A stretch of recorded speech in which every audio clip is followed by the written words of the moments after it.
boy, the boss man's gonna be so proud of me. I'm gonna be saving the boss man's money reusing these filters.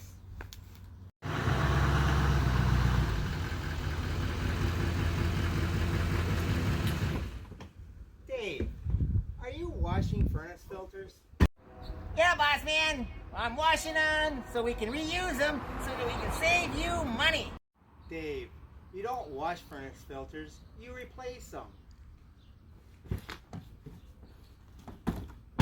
That thing there has been filtering dust, pet hair, and whatever mystery gunk living in your sock. Well, that gunk builds character. No, Dave. It builds blockages. Dirty filters make systems work harder, burning more money, blowing junk back in the air. You change a filter every 1 to 3 months, not give them a bubble bath. Throw that filter out. I have brand new ones. All that work, that just grinds my gears.